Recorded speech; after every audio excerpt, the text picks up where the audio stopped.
Du foot. À la télé, du foot, le week-end, du foot, sur internet, du foot, sur la console, du foot. Et tous les autres sports alors? Et ceux qu'on ne voit jamais à la télé? Pourquoi on ne parle pas de tous les sports qui n'ont pas été acceptés par la fédération? Celui avec les 2 ampoules où tu devais faire comme ça, hein. Et des sports originaux, il n'en manque pas. Mais ceux dont je vais vous parler dans cette vidéo ont parfaitement leur place dans ce top 10 des sports les plus fous. Numéro 10, le box snorkeling. Derrière ce nom barbare, une tradition ancienne, née dans les années 70 au Pays de Galles, dans laquelle les participants doivent nager dans une tranchée marécageuse de 110 mètres de long. Ils ont le droit à des palmes et un tuba, mais il est interdit d'utiliser des techniques de nage classiques. Un championnat du monde est organisé chaque année, dans lequel il n'y a pas de tenue réglementaire, ce qui explique les déguisements de certains participants. Il existe même une variante avec un vélo lesté pour ne pas flotter. En 2014, l'événement a été sponsorisé par une marque de bière. Étonnant. Numéro 9, le bouskashi, traduisez l'attrape-chèvre. Il s'agit du sport national en Afghanistan et dans d'autres pays d'Asie centrale qui s'apparente à du polo ou du horseball, sauf que la balle est remplacée par le corps d'une chèvre morte et décapitée. Glauque. Vous avez peut-être vu Stallone y jouer dans le film Rambo 3. Le but est simple, il faut déplacer la chèvre dans un cercle ou derrière une ligne dans le terrain adverse. Sauf que tous les coups sont permis, y compris les coups de fouet sur les adversaires. Mais contrairement aux autres sports où les matchs peuvent durer quelques heures tout au plus, une partie de bouskashi peut durer plusieurs jours. Numéro 8, le hockey subaquatique. Les règles de ce sport sont assez similaires au hockey sur glace, mais celui-ci se joue en apnée, au fond d'une piscine ou même en mer. Ici aussi, il faut pousser un palet dans le but adverse grâce à une petite crosse. L'équipe de France est championne du monde en titre, et il existe aussi un championnat en France, où le trophée remis à l'équipe ayant la meilleure progression est une chaise. C'était à la base une blague pour récompenser l'équipe la plus sanctionnée, avec le plus de joueurs en prison, c'est-à-dire exclus temporairement, comme au vrai hockey, mais les organisateurs se sont dit que le sport était déjà assez violent pour ne pas les encourager davantage. Numéro 7, le cheese rolling. Tout droit venu d'Angleterre, cette compétition annuelle compte 200 fous, on peut le dire, qui descendent une colline en courant derrière un fromage. Le but étant de le rattraper, ce qui est impossible puisqu'il est lancé avant les participants et que celui-ci dévale la pente à plus de 100 km/h. Le gagnant désigné est celui qui arrive en bas le premier, et c'est un véritable exploit, le nombre de blessés à chaque course étant tellement important que des ambulances se tiennent prêtes avant chaque départ. Numéro 6, le Concanto. Depuis 1995, des Finlandais organisent le championnat du monde de portée de femmes. Les hommes doivent porter leur partenaire sur un parcours d'obstacles long de plus de 250 mètres, sans la faire tomber bien sûr, sinon ils auront une pénalité de 15 secondes. Il faut donc bien choisir sa partenaire. Et là, Sandy est arrivé.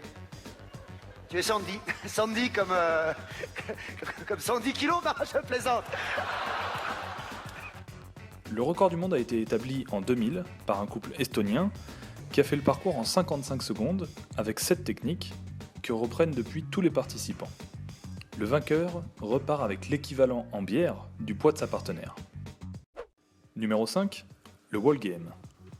Créé il y a presque 300 ans, le Wall Game est devenu la fierté de la prestigieuse école anglaise de Eton. Une fois par an, les élèves s'affrontent dans ce sport proche du rugby. La différence étant que la partie ne dure que 30 minutes et qu'elle se déroule le long d'un mur de 110 mètres, que chaque équipe doit longer pour y amener le ballon à son extrémité. La difficulté est la suivante, un joueur n'a pas le droit d'avancer s'il perd contact avec le mur. La partie se résume donc à une mêlée compacte qui n'avance pas, voilà pourquoi ce sport est considéré comme le moins spectaculaire au monde, et pour cause, le dernier but marqué lors d'un match officiel date de 1909. Numéro 4, le Quidditch moldu. Si vous avez lu ou vu Harry Potter, vous connaissez ce sport à dos de balais magiques volants. Ça donne envie de voir ça en vrai, non? Eh bien, il existe une version moldue, c'est-à-dire pour les humains sans pouvoir magique. Forcément, c'est moins impressionnant. Le principe est quasiment le même, les joueurs doivent marquer des points en jetant la balle dans des anneaux. Le plus drôle, c'est que les joueurs doivent impérativement garder un balai entre les jambes, comme les sorciers, sauf qu'ici ça ne sert à rien.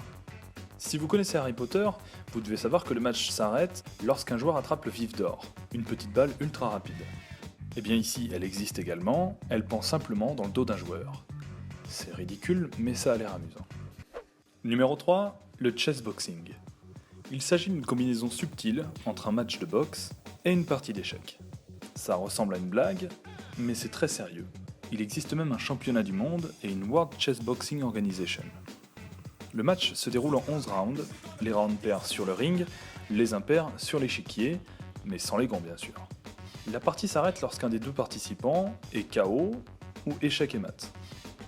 On distingue donc deux catégories de joueurs, ceux qui misent tout sur les échecs en jouant la stratégie défensive sur le ring, et ceux qui multiplient les attaques pour réduire les capacités intellectuelles de leur opposant. Pas bête. Numéro 2, le kabaddi. Ce sport d'équipe est très populaire en Asie du Sud-Est et a même été présenté aux Jeux Olympiques de Berlin en 1936.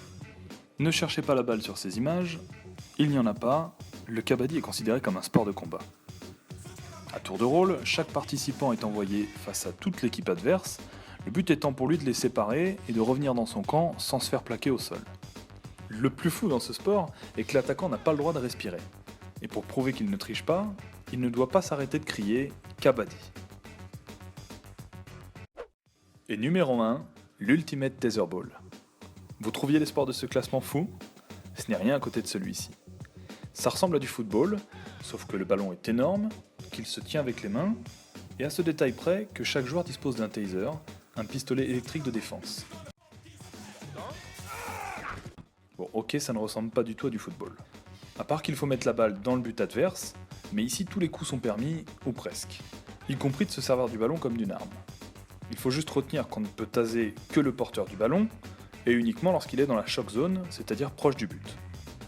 On ne compte que 4 équipes qui s'affrontent dans ce sport, et devinez où elles évoluent, aux États-Unis évidemment. Voilà, c'est tout pour ce classement, j'espère que vous aurez découvert des sports et que ça vous donnera envie d'en découvrir d'autres. Comme d'habitude, je vous invite à vous abonner à la chaîne pour suivre tous les prochains classements et à cliquer sur la page Facebook ou Twitter. Tu me dis de cliquer, moi j'ai cliqué. Au bon endroit. Et si c'est déjà fait, sachez que c'est apprécié. Vous pouvez aussi partager la vidéo pour faire découvrir la chaîne qui fête son premier mois. À la prochaine!